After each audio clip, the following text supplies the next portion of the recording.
Certains comportements, lorsqu'ils sont adoptés de manière régulière, peuvent libérer votre esprit au lieu de l'enchaîner. Ces habitudes ne viennent pas toutes seules, elles se construisent avec le temps et la volonté. Le cerveau humain est une merveille de la nature. C'est l'organe le plus complexe et le plus noble que nous possédons.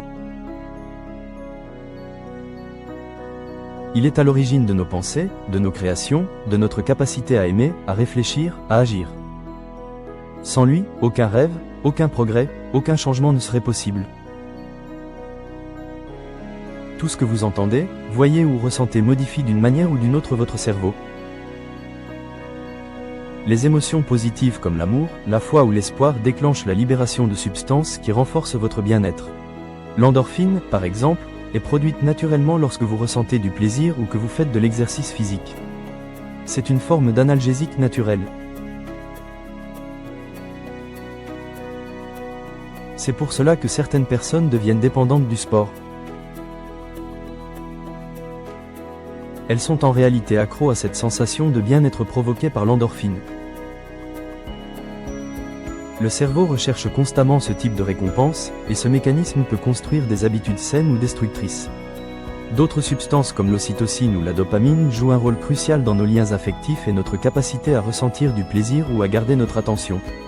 Ces substances chimiques modèlent littéralement notre manière de voir le monde. Mais ce même cerveau, si puissant, peut aussi devenir dysfonctionnel. Des troubles peuvent apparaître, parfois à cause de prédispositions génétiques, mais bien plus souvent en raison des environnements toxiques dans lesquels nous vivons ou avons grandi. Les relations humaines, les lieux où nous avons été élevés, les mots que nous avons entendus, les traumatismes subis ou le manque d'affection influencent profondément notre santé mentale. Un cerveau entouré d'amour est un cerveau qui se développe en équilibre. Un cerveau exposé à la violence, à la critique permanente ou à l'indifférence devient vulnérable. Même si vous n'avez pas choisi le contexte dans lequel vous êtes né, vous avez aujourd'hui le pouvoir de choisir qui vous fréquentez, ce que vous regardez, ce que vous écoutez et ce que vous laissez entrer dans votre esprit. Une personne libre est celle qui peut dire non aux addictions, aux excès, aux émotions négatives. C'est celle qui peut se réjouir du succès des autres sans ressentir d'envie, celle qui vit en paix avec son passé et qui ne se laisse pas hanter par de vieilles rancunes. Le pardon est une clé essentielle.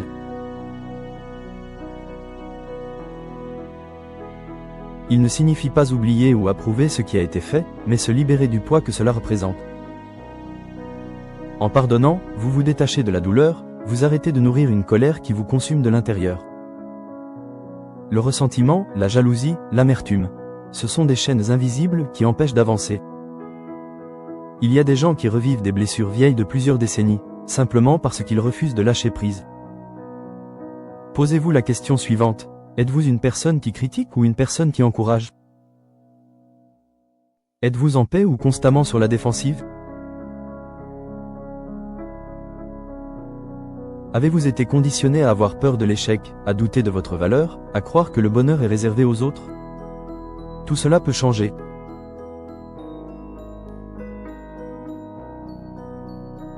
Une vie équilibrée commence par des habitudes simples. Faire du sport régulièrement, s'entourer de personnes positives, limiter les influences toxiques, et prendre soin de ce que l'on laisse entrer dans son esprit. Les personnes que vous fréquentez influencent directement vos pensées et vos décisions. Entourez-vous de ceux qui vous élèvent, pas de ceux qui vous tirent vers le bas. L'amour véritable ne contrôle pas, il libère. Une relation basée sur la possession ou la jalousie n'est pas de l'amour, c'est de la peur. La compétition permanente avec les autres est également un poison. Vouloir être meilleur que votre conjoint, vos collègues, vos amis. Cela mène à la frustration. Le vrai progrès, c'est celui que vous faites par rapport à vous-même. Certains liens affectifs sont malsains, obsédants, étouffants. Si quelqu'un vous fait sentir que vous êtes sa seule raison de vivre, ce n'est pas romantique, c'est dangereux. Vous n'êtes pas responsable du bonheur des autres. Et personne ne l'est pour vous.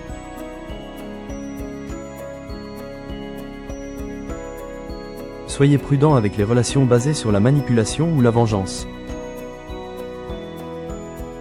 Ne vous associez pas à ceux qui cherchent à nuire. Créez des liens sincères, basés sur la confiance, l'encouragement, la foi partagée dans un avenir meilleur. Exprimez de la gratitude.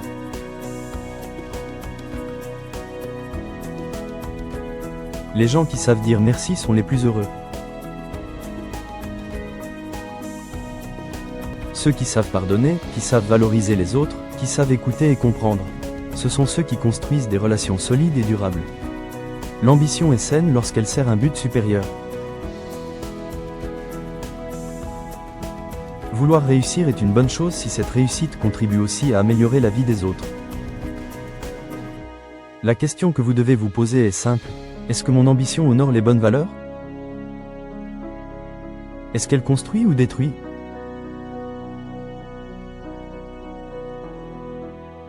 Le monde est plein de préjugés, et chacun d'eux est une prison mentale.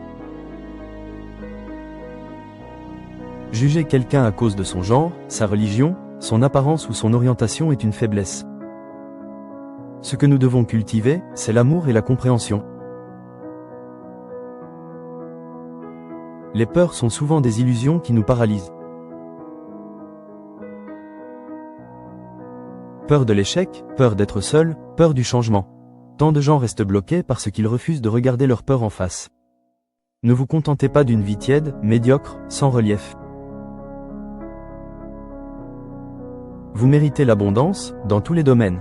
Santé, finances, relations, accomplissement personnel. Mais cette abondance exige des choix, de l'effort, et surtout de la clarté. Demandez-vous honnêtement, qu'est-ce qui me retient? Une croyance? Une blessure? Une mauvaise habitude? Un entourage qui ne me soutient pas? Commencez par apprendre.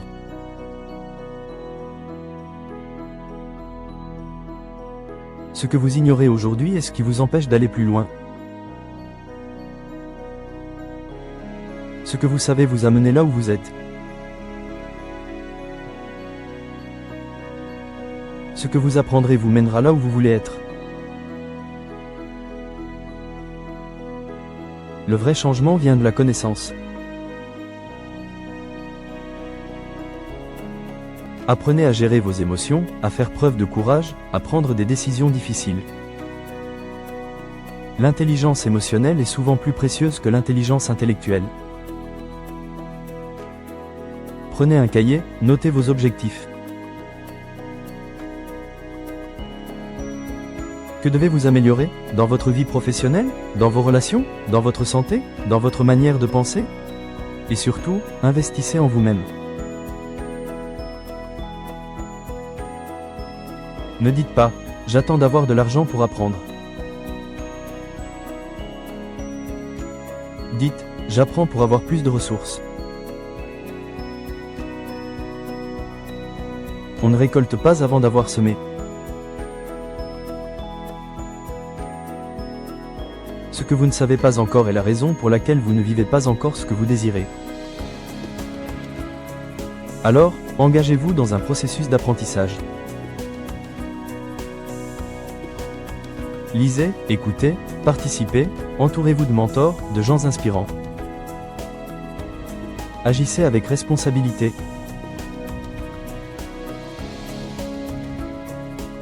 Ne critiquez pas pour critiquer.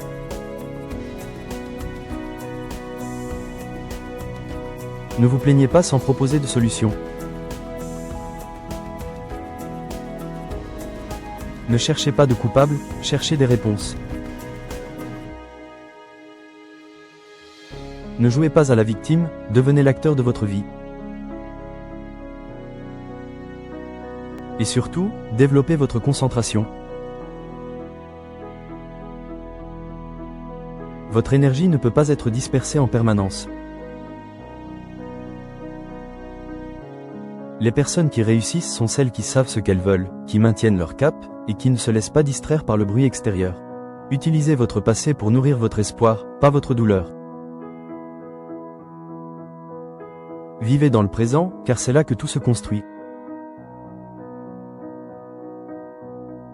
Et projetez-vous dans le futur avec foi et détermination.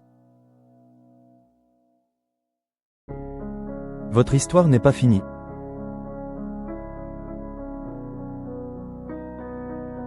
Elle ne fait peut-être que commencer.